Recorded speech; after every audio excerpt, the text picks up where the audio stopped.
So you opened the dormitory last March in time for the Peruvian school year, which is March to December. And so, you've been through now a full school year with your 6 girls. And, looking back on that first year and all the effort that led up to it, what were your successes and what were the what have we gotten ourselves into moments? There are a lot of both. To start with successes, I'm incredibly proud of us, of everyone I work with in the community, and that we got through this year. 6 students, all of them ended with grades better than they came in with. We were expecting at least one person to drop out or something.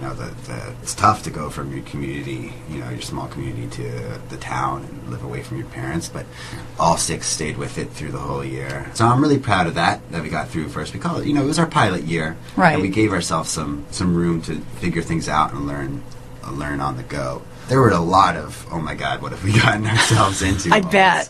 2 guys from Montclair creating a girls' dormitory in Peru. We are the 2 guys from Montclair, but Bianca was down there with us. She was really Where's Bianca from? She's originally from, she's Peruvian. She's Okay. from Lima, but she also grew up a lot in the States, Bethesda. She was a big help too, so any talk of us being down there starting it is also including her. Mm-hmm. But then also community members and working with the community. And it was just a lot. At first, at least, it was, nonstop work, meetings, arranging things, meeting with families. It was kind of like, we got down there, all this work to do the construction, to work on the building, to get it ready for the girls, to talk with families, to try to pick, try to find out what girls we're going to be working with, all this different work to just try to get it open. And then I'd say that we opened it, and then we were like, oh my. Now the work really begins, Yeah. Because these girls are behind in reading, in math. They're working in high school, they're working on advanced algebra when they don't really understand the concepts of what a negative number is or what a decimal is. So that's when we really felt like, oh my, this is where the real work begins. Yeah, the tutoring and the remedial and the I also I feel like I have to mention that also a big help in everything is the parents and the families of the girls has throughout the whole year been a great help. Mm-hmm. We had monthly meetings, and when asking about education or ideas, who better to say what to do than their own parents? Right. And they've really been a great community, and without that community of the families working together, the whole project would have been impossible. And I would think that on a go-forward basis, that's going to be really important as word gets around of how that first year went. And these 6 girls will be back, correct? They'll be back. And so next year another 6, so you'll have 12? Next year another 6 are coming. We have them chosen. And, oh, you do? Yeah, we went. Alex and Bianca were a lot of Alex put in a lot of time into that. Was that a lot smoother this time? Yes, and no. Yes, it was smoother. We were able to we're actually this year going to be working with girls from communities that are even further away, even more rural than the girls we were working with last year, which is great because that's the purpose of our organization, is to provide access to education for girls who just really isn't an option for otherwise. But as you said, that brings a lot of challenges. Yeah, they have less exposure to Spanish and things like that, which means more remediation. That'll be interesting. You've said that the objective is to have basically in the new building, I think it's 30 girls, so 5 classes of 6, one for each year in the school. That's a lot of money. How are you raising the money to sustain this? Because sustainability is important in a project like this. Of course. I really feel like we're in a transition right now where we've started based off of, individual donations and really grassroots organizing. It's really not about us doing fundraising or anything, but about networking out, and we've really got a great base of people who are helping us fundraise. There's clubs being started by high school students all over, because Alex has worked with these high school students for so long, and they've come, actually a lot have been able to come see. And some of that is his work with rustic pathways. Yeah, and in fact, I had an opportunity to meet with someone in one of those clubs. One of your funders is the International Educational Alliance at Montclair High, and that was founded by a sophomore named Hannah Sands, who visited the project last summer. And I sat down with Hannah a few weeks ago and asked how her trip came about and what her impressions were of her visit.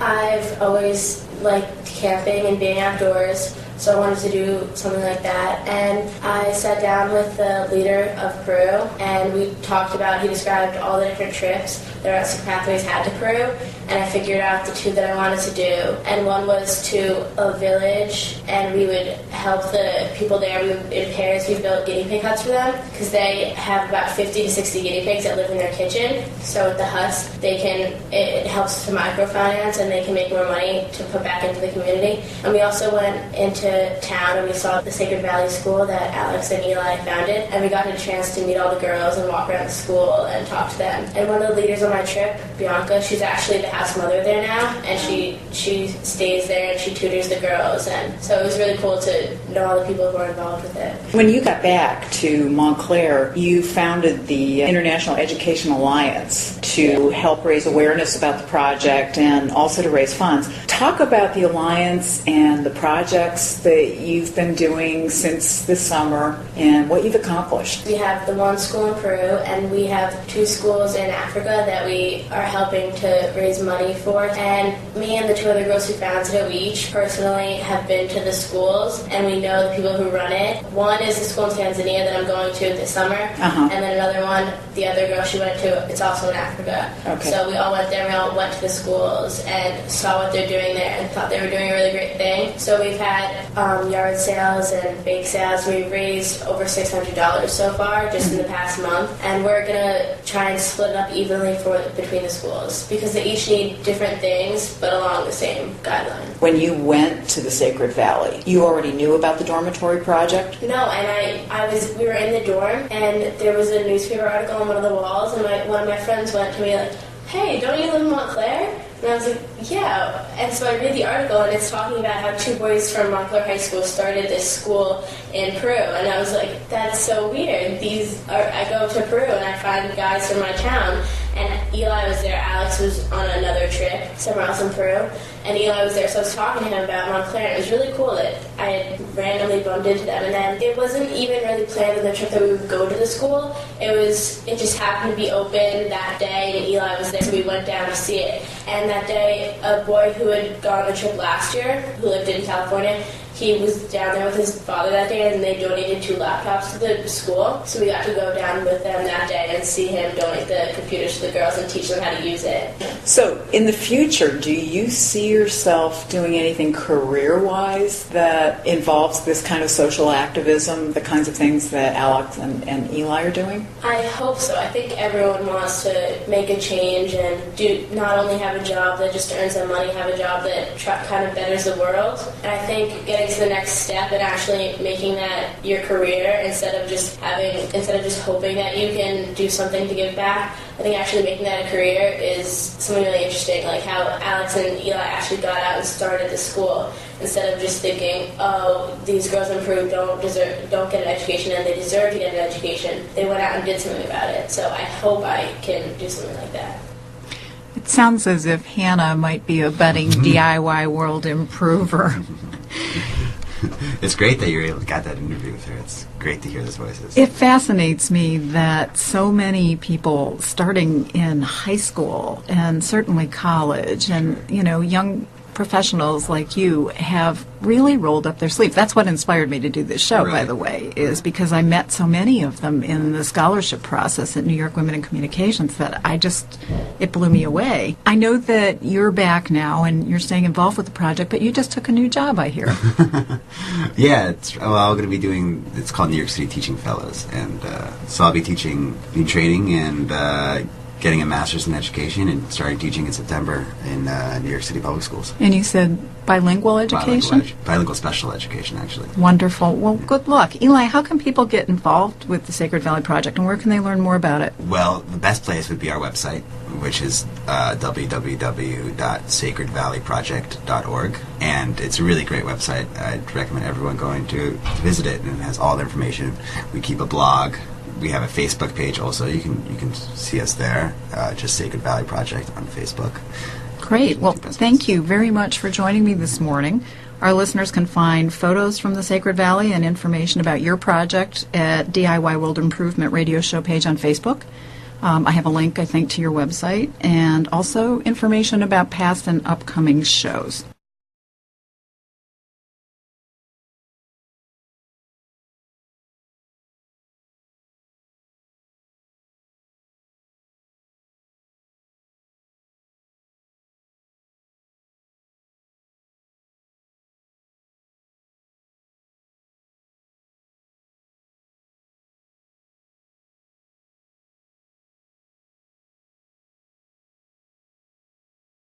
So you opened the dormitory last March in time for the Peruvian school year, which is March to December. Mm-hmm. And so, you've been through now a full school year with your... This year, 6 students, all of them ended with grades better than they came in with. We were expecting at least one person to drop out or something. It's tough to go from your community, your small community, to the town and live away from your parents, but all 6 stayed with it through the whole year. So I'm really proud of that we got through first. We call it originally from, she's Peruvian. She's from Lima, but she also grew up a lot in the States, Bethesda. She was a big help too, so any talk of us being down there starting it was also including her. Mm-hmm. But then also community members and working with the community. And it was just a lot at first, at least. It was, it was our pilot year. Right. And we gave ourselves some room to figure things out and learn on the go. There were a lot of, oh my God, what have we gotten ourselves into? I bet. 2 guys from Montclair eating a girls' dormitory in Peru. We are the 2 guys from Montclair, but Bianca was down there with us. She was really Where's Bianca from? She's 6 girls. And, looking back on that first year and all the effort that led up to it, what were your successes and what were the what have we gotten ourselves into moments? There are a lot of both. To start with successes, I'm incredibly proud of us, of everyone I work with in the community, and that we got through